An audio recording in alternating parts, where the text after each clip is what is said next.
Good morning.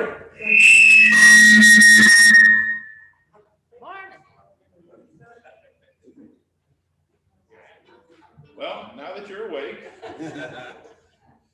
we are going to get that right. We've got some new equipment, and we're getting there. We're getting there.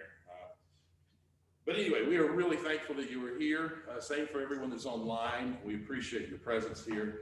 And thank you all for my little weekend off last week as I had the doctor poke around in my knee a little bit. Recovery's going great. Thanks to all of those who have asked about it. Technology is amazing. I was back on my feet the day of and doing incredibly well. So glad you're all here. Thank you for being here. I do ask that you keep in mind, if you're not speaking, please keep your mask on. We have varying levels of people that are comfortable. We have, COVID is going right back up, 110,000 cases yesterday with 450 deaths in one day. We're back to these trends. So it's important that even if you have if you've been vaccinated, please wear your mask, prevent the spread. That is so important. The more it spreads, the more chances it has to have another variant. So here in the church, we ask that you wear your mask, that you don't congregate in aisles or in hallways. Try to meet outside if you can. We thank you for observing all of that. When you came in, you probably recognize that our entrances, rather than passing a plate that we all are touching, we've got baskets. If you'd like to make donations or contribute to the church that way, online, you can go to athinkingchurch.org, and there's a donate button in the right-hand corner. We also ask online, if you're watching, please let us know where you're from. It's always fun for us all to see who all around the world are joining our local spiritual community, so please do that. For those who haven't seen it yet, please look for the piece of paper that might be close to you with sunflowers on it.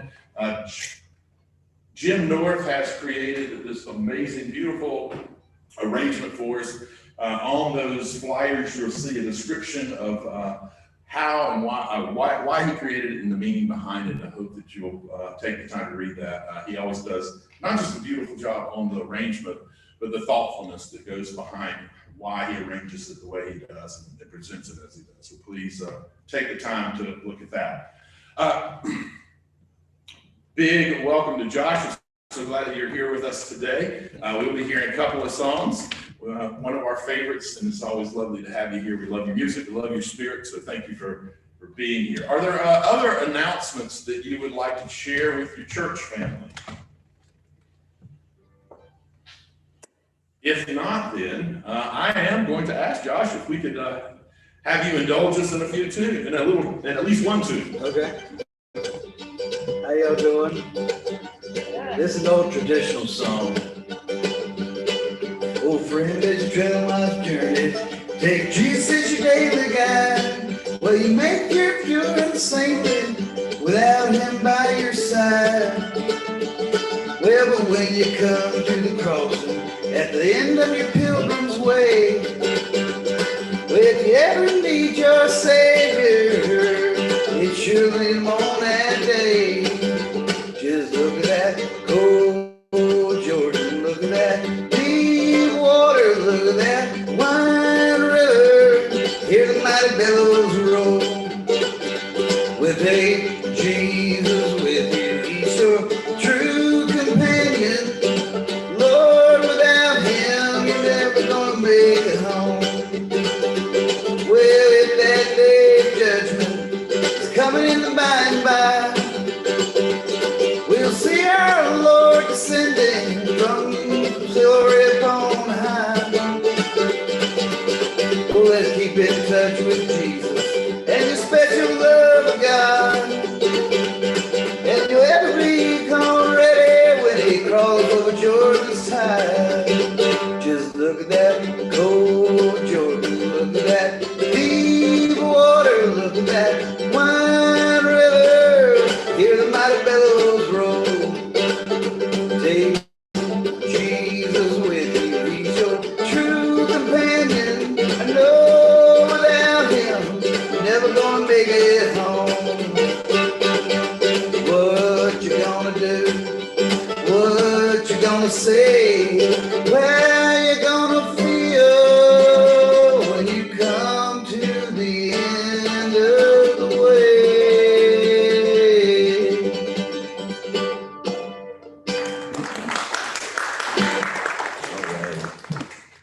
Thank you so much for that, Josh. We're going to ask you for another tune in just a little bit. As we gather, sometimes I read our scripture more as a backdrop for my message than as the focus of my message.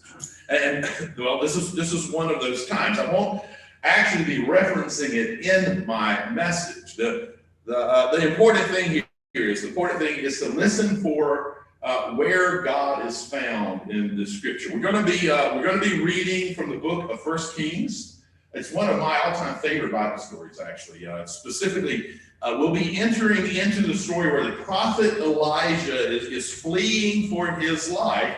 And after a series of a few things, he ultimately finds himself hidden in a cave.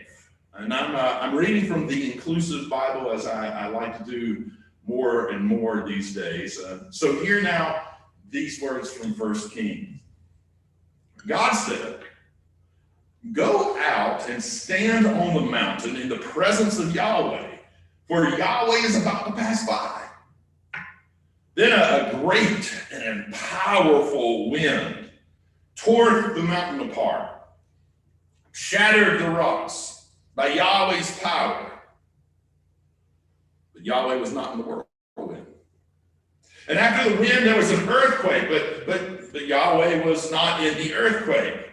And after the earthquake came a fire, but Yahweh was not in the fire.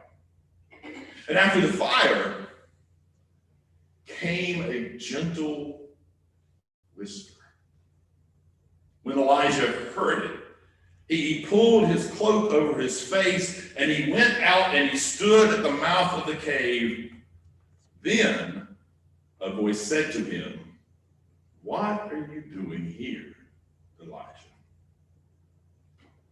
My message this morning is entitled, "Shhh." One of our most important modernist 20th century authors had this to say about silence. How much better is silence? The cup of coffee, the table. How much better to sit by myself like the solitary seabird that opens its wings on the stake. Let me sit here forever with bare things. This coffee cup, this knife, this fork, things in themselves, myself being myself. The author is Virginia Woolf, and I could not agree with her more. How much better is silence? Now, people who don't know me reasonably well are typically very surprised and frequently don't even believe me when I say I'm an introvert. And at times I'm a pretty severe introvert. So it's not much of a surprise that I, as an introvert, have decided to talk about being quiet. Because frankly, I love being quiet. Now, I also love stories. So let's start with a story I read a while back on social media. It goes like this. Once a farmer lost a precious watch while working in his barn. And it appeared to be an ordinary watch when you looked at it, but it held a sentimental value for him. And after searching basically high and low among the hay for a really long time, old farmer got exhausted. But the farmer didn't want to give up his search for his watch, so he requested that a group of children playing outside near the barn help him. He even promised them a reward for the person who can find his beloved watch. Now, after hearing about the reward, the children hurried inside of the barn and went through and around the entire place, stacks of hay, everything, turning everything upside down just to try to find that watch. And after a long time looking for the watch, Well, some of the children, they got tired and they just decided they were going to give up. And slowly but surely, the number of children looking for the watch decreased until basically only a few were looking. And then the farmer himself gave up all hope to finding his watch, and he just called off the search. Well, just as the farmer was about to close the barn door, a little boy came up to him and requested the farmer to give him just one more chance. Well, the farmer didn't want to miss any chance of finding the watch, so he finally decided to let the child into the barn. And after a little while, the little boy came out of the barn with the watch in his hand. Oh, the farmer was happily surprised, but he asked how the boy succeeded to get the watch when everyone, including himself, well, had failed. And the boy replied, I just sat there and tried to listen to the ticking of the watch. In silence, it was much easier to listen to it and figure out where to search in the direction of the sound.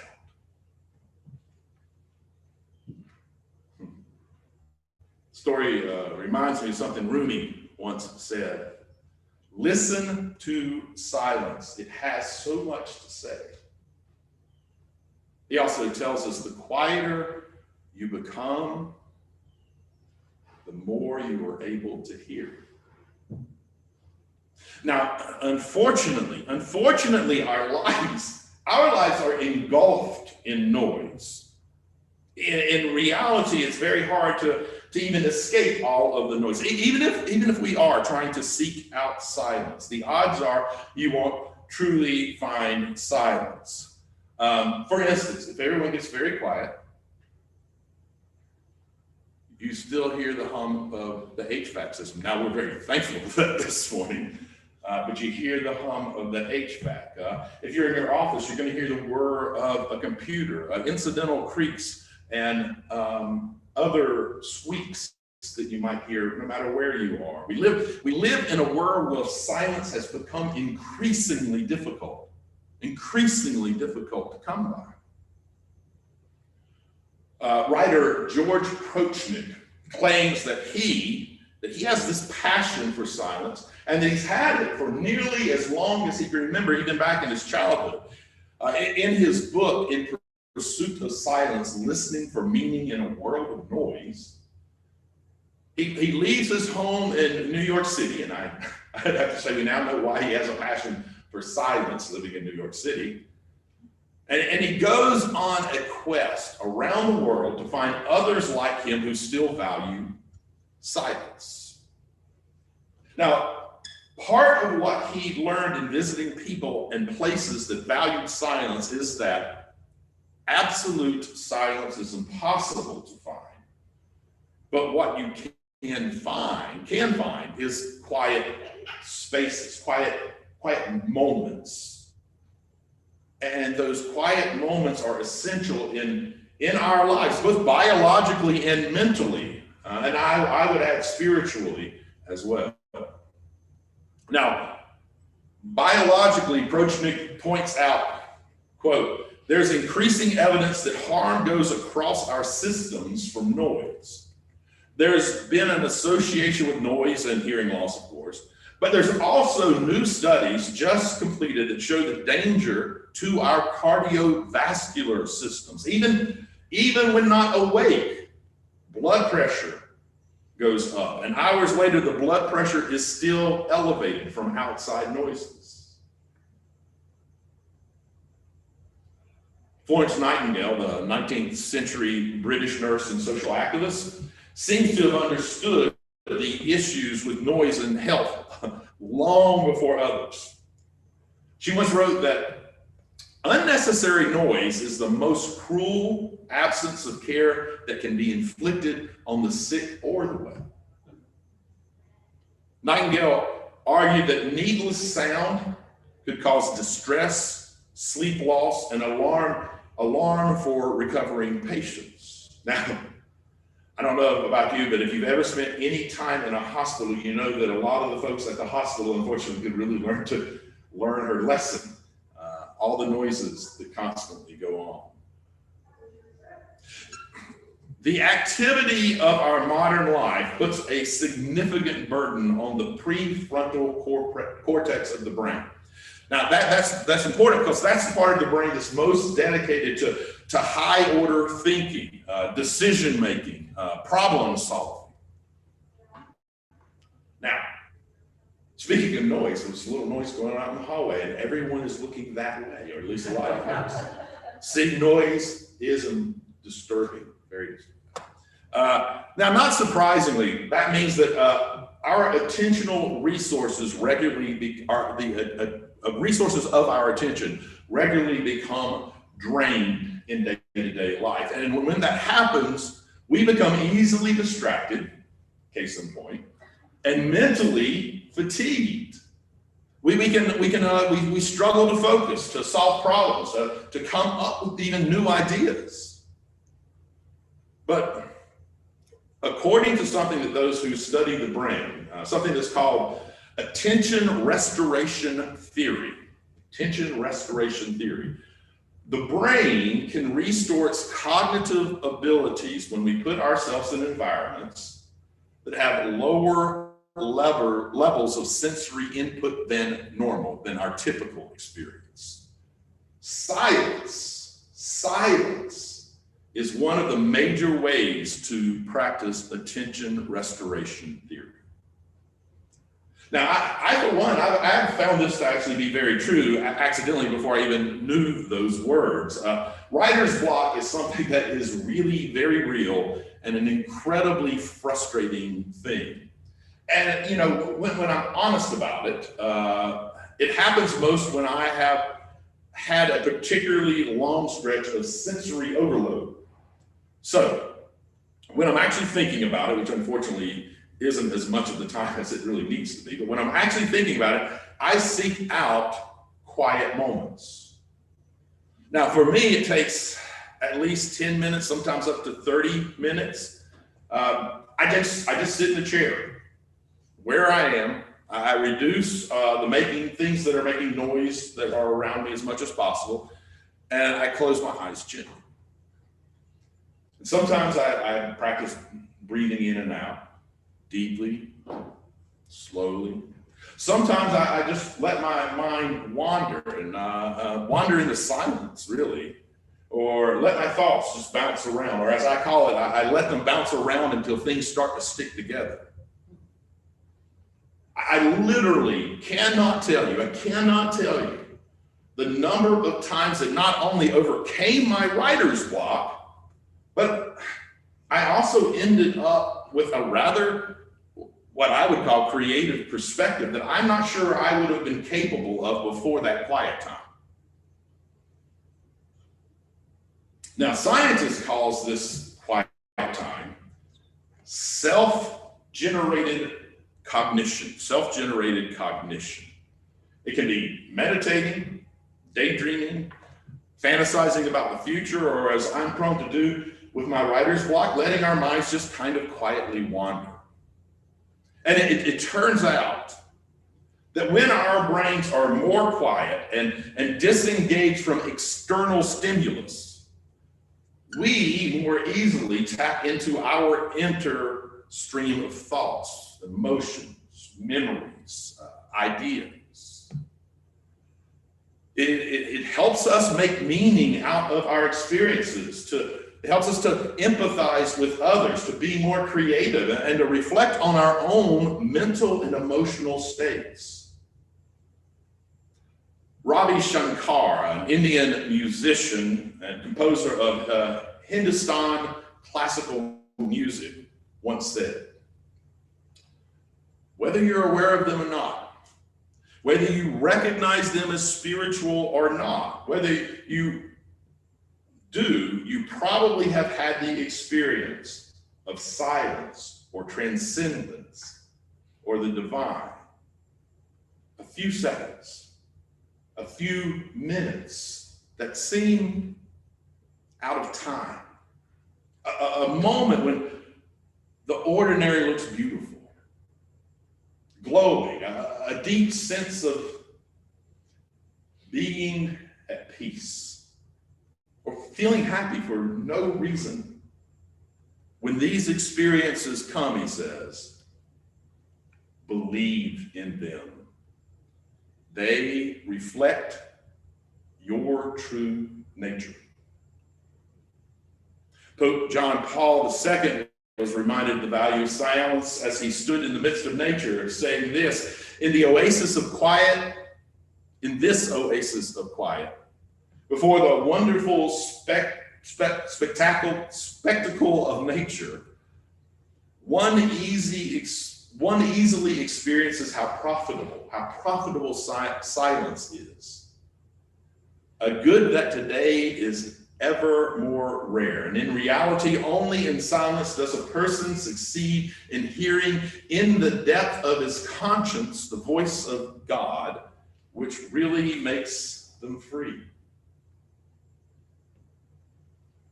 You know, most spiritual movements have recognized the value of silence. And I believe, in part at least, that's because silence cultivates awareness of self, awareness of environment, awareness of others, awareness of our connectedness, and for some of us, awareness of something larger than us. At its core, spirituality is about these kinds of awareness. Intellectually, we can study and observe the importance of each of them. We can make the necessary arguments needed to convince ourselves and possibly even convince others about how important it is to have an awareness of the values of self, environment, others, and our connectedness. But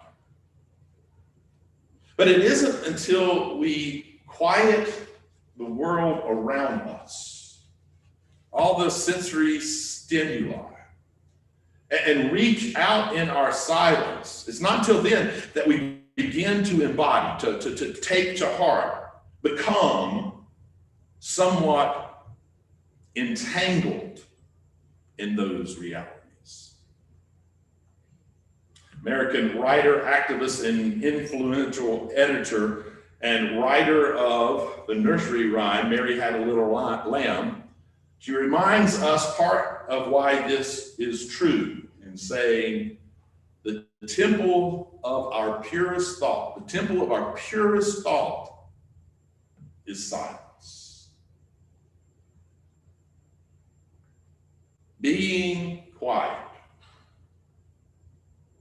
impacts our physical, our mental, and our spiritual lives more than most people recognize. Perhaps that is why so few, including myself, practice it on a regular basis. And to that I say, let's all be a little quiet. Now, sometimes quiet isn't everything we want. And unless you know a really quiet song, which I hope you don't. Right, 4 minutes and 33 seconds. I would love to hear another song if you wouldn't mind, Josh. Sure.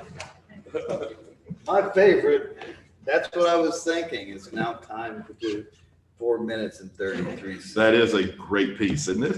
It is.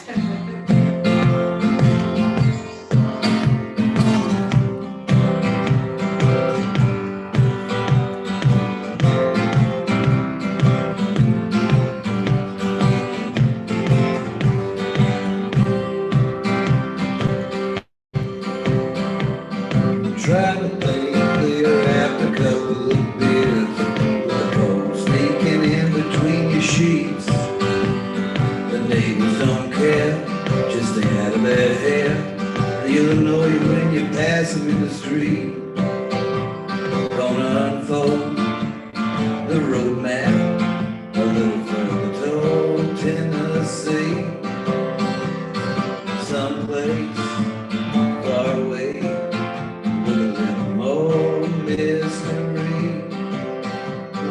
river cools you down in the summertime like a cold glass of sweet tea.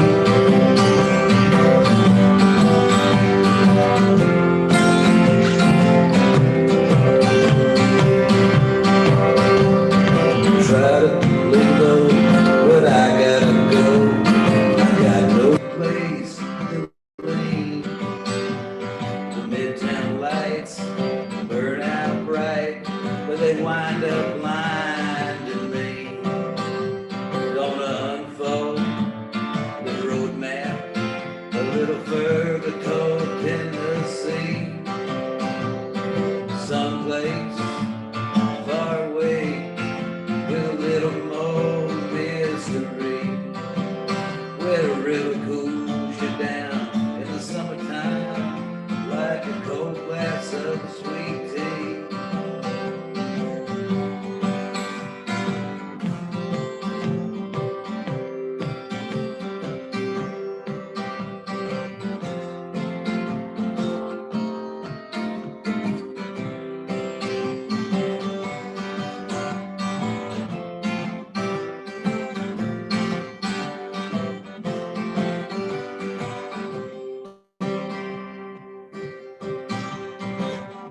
Outgrown the feeling alone, huddled on the packed subway. It's just mild and kind enough to ease my mind enough to stick around another day. Gonna unfold the road map a little further toward Tennessee. Someplace far away with a little more mystery, where the river cools you down in the summertime like a cold glass of sweet tea.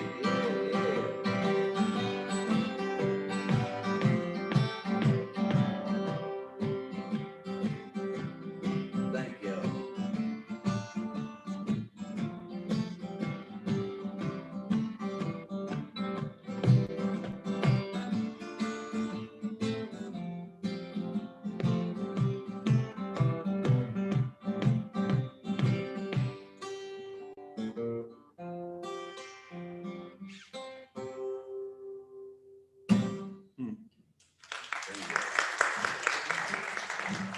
Thank you so much. Yeah, we really appreciate Well, you thank you. very much. We appreciate your music and your presence, sir, very much. You scared me with all the noise.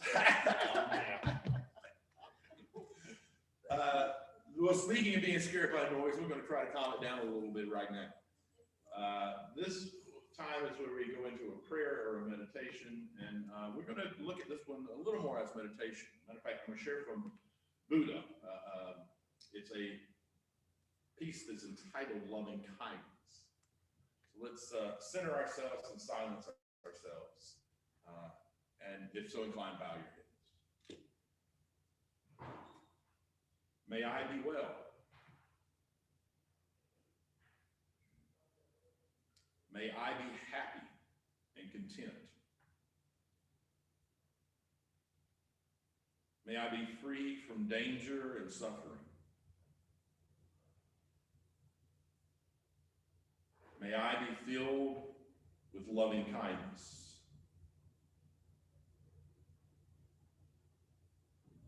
May you be well. May you be happy and content.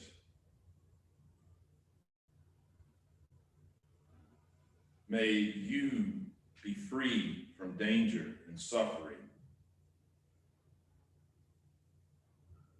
May you be filled with loving kindness. May all beings be well. May all beings be happy and content. May all beings be free from danger and suffering. May all beings be filled with loving kindness. Amen. Again, Josh, we want to thank you for being here with us today. Can't tell you how much we appreciate Thank you. everything you do for us. Thank you all for being here. A reminder, we do have the baskets at the doors as you exit if you missed them coming in.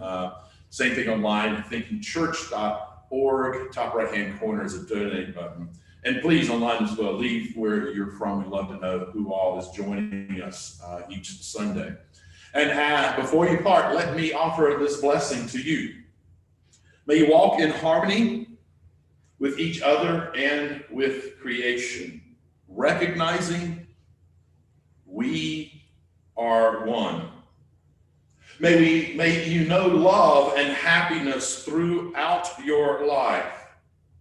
And may your words and actions bring that love and happiness to all.